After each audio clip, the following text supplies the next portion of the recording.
सोनाक्षी सिन्हा का चेहरा मिलता है उनके पिता की गर्लफ्रेंड रही रीना रॉय से। महज इत्तेफाक या छिपी है कोई कहानी?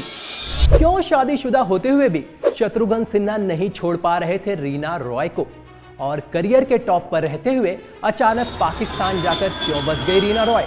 बॉलीवुड की सबसे खूबसूरत हीरोइनों में से एक रीना रॉय की जिंदगी की कहानी में कई ऐसे पहलू हैं जो आज भी किसी राज से कम नहीं है। फिल्म इंडस्ट्री को 100 से अधिक फिल्में देने वाली रीना रॉय की पर्सनल लाइफ को उठाकर देखें तो उसके हर एक पन्ने पर मिलता है सिर्फ एक शब्द, धोखा। पिता, पति और बॉयफ्रेंड जिसे भी इन्होंने प्यार दिया, सबने बदले में दिया सिर्फ धोखा। रीना रॉय की जिंदगी में पहला धोखा मिला उनके पिता शाकिब अली से। पत्नी को तलाक दे और 4 छोटे बच्चों की परवाह किए बिना वो सबसे दूर हो गए, जिसके चलते परिवार की आर्थिक हालत खराब हो गई और बेहद कम उम्र में रीना के ऊपर पूरी फैमिली की जिम्मेदारी आ गई। घर की फाइनेंशियल कंडीशन इतनी खराब थी कि उन्हें एक क्लब में डांसर बनना पड़ा ताकि पैसे आ सके। लेकिन उन्हें क्या पता था कि जिस क्लब में जाने से समाज उन्हें बुरी नजर से देख रहा था, वहीं से उनकी किस्मत पलटने वाली है। क्लब में एक दिन वो डांस कर रही थी, तभी जाने माने डायरेक्टर BR इशारा की नजर उन पर पड़ी। उन्होंने रीना को फिल्म में काम करने का ऑफर दे दिया। रीना भी तुरंत मान गई। BR इशारा उन्हें डैनी के साथ फिल्म नई दुनिया नए लोग से लॉन्च करना चाहते थे, लेकिन किसी वजह से ये फिल्म पूरी नहीं हो पाई, जिसके बाद उन्होंने अपनी फिल्म जरूरत के लिए रीना को ऑफर किया।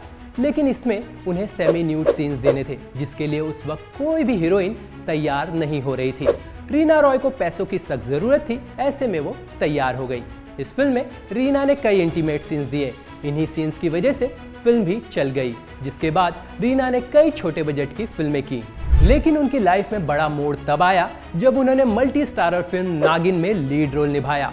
इस फिल्म में उनके लुक ने सभी को हैरान कर दिया था और रीना अचानक से टॉप की एक्ट्रेस में गिनी जाने लगी। रीना रॉय की पर्सनल और प्रोफेशनल लाइफ तब पलटी जब सुभाष घई ने अपनी फिल्म कालीचरण के लिए उन्हें ऑफर किया। फिल्म के हीरो शत्रुघ्न सिन्हा पहले तो सुभाष घई के फैसले से बेहद नाराज थे। उन्हें समझ नहीं आ रहा था कि रीना रॉय जैसी हीरोइन को इस फिल्म में क्यों लिया जा रहा है। लेकिन जब शत्रुघ्न सिन्हा ने रीना रॉय के साथ काम किया तो न केवल उनकी सोच बदली बल्कि दिल भी दे बैठे। लेकिन रीना को क्या पता था कि उन्हें यहाँ मिलने जा रहा है अपनी जिंदगी का दूसरा बड़ा धोखा। उम्र में 11 साल बड़े शत्रुघ्न सिन्हा के साथ रीना रॉय के रोमांस की कहानी 7 सालों तक चली। लेकिन जब भी बात शादी की आती तो शत्रुघ्न सिन्हा एक कदम पीछे ले लेते, जो बात रीना रॉय को बेहद परेशान करने लगी थी। जिसके बाद रीना को पता चला कि शत्रुघ्न उनसे नहीं बल्कि पूनम नाम की एक दोस्त से शादी करने वाले हैं, क्योंकि पूनम रीना से पहले उनकी जिंदगी में आ चुकी थी।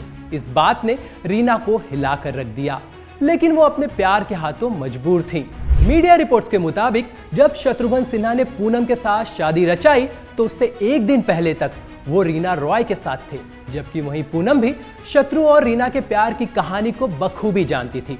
शादी के बाद भी शत्रु रीना के साथ रिलेशन में रहे और रीना उम्मीद लगाए बैठी थी कि जिस तरह से धर्मेंद्र ने हेमा मालिनी के लिए अपना धर्म परिवर्तन करके शादी की थी, ठीक वैसे ही शत्रु भी उनके लिए धर्म परिवर्तन करेंगे और उनसे शादी करेंगे। लेकिन बिहारी बाबू इस बात के लिए तैयार नहीं हुए, जिसके बाद रीना रॉय ने शत्रुघ्न सिन्हा को सीधा अल्टीमेटम दे दिया था कि या तो वो उनसे शादी कर ले या फिर काम करना उनके साथ बंद कर दे। जिसके बाद शत्रुघ्न सिन्हा ने उन्हें काफी समझाने की कोशिश की, लेकिन वो नहीं मानी। 1983 में अचानक ये खबर सामने आई कि रीना ने पाकिस्तान के फेमस क्रिकेटर और एक्टर मोहसिन खान के साथ शादी रचा ली है। तब रीना और मोहसिन अपने करियर की बुलंदियों पर थे। रीना और मोहसिन ने कराची में शादी की और वो सब कुछ छोड़कर पाकिस्तान चली गई और यहीं रीना को मिला उनकी जिंदगी का तीसरा बड़ा धोखा।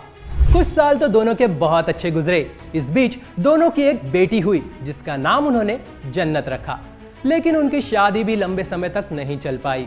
मोहसिन की लाइफस्टाइल में रीना नहीं ढल पा रही थी। उनके दूसरी लड़कियों से अफेयर भी बताए जाते थे। ऐसे में 1990 में रीना और मोहसिन ने तलाक ले लिया। रीना ने अपनी बेटी की कस्टडी के लिए काफी कोशिश की, लेकिन बेटी जन्नत की कस्टडी पिता मोहसिन को मिली और वो उसे लेकर कराची सेटल हो गए। लेकिन बेटी की कस्टडी के लिए वो लड़ती रही। रिपोर्ट्स की माने तो यहाँ शत्रुघ्न सिन्हा ने उनकी मदद की। उनकी पाकिस्तान एम्बेसी में ऊंची पहचान थी, जिसके दम पर वो रीना को बेटी की कस्टडी दिलाने में कामयाब रहे। इस नाकामयाब शादी ने रीना का लगभग सारा करियर खत्म कर दिया था। इसके बाद रीना ने फिल्मों में वापसी करने की कोशिश तो की, लेकिन कामयाब नहीं हो पाई।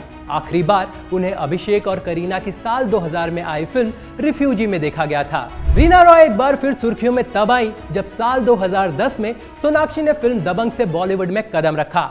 इस फिल्म में सोनाक्षी का लुक देखने के बाद हर कोई हैरान रह गया, क्योंकि उनका चेहरा काफी हद तक रीना रॉय से मिलता था, ना कि उनकी मां पूनम सिन्हा से। इसके बाद दोनों को लेकर काफी अफवाहें उड़ने लगी। सोनाक्षी को रीना की सीक्रेट बेटी बताया जाने लगा, लेकिन ये बात कभी साबित नहीं हो पाई। हालांकि कुछ समय के बाद रीना ने अपने एक इंटरव्यू में साफ किया कि सोनाक्षी का चेहरा भले ही उनकी तरह मिलता हो, लेकिन वो पूनम की बेटी हैं। बस फिल्म में उनका लुक ऐसा दिया गया है जिसके कारण वो उनके जैसी रिजेंबल होती हैं। सोनाक्षी के साथ उनका चेहरा मिलना महज एक इत्तेफाक है, ना कि कोई कनेक्शन। फिलहाल रीना मुंबई में अपनी बेटी के साथ एक्टिंग स्कूल चलाती हैं और हाल ही में वो टीवी शो इंडियन आइडल में भी गेस्ट बनकर पहुंची थी।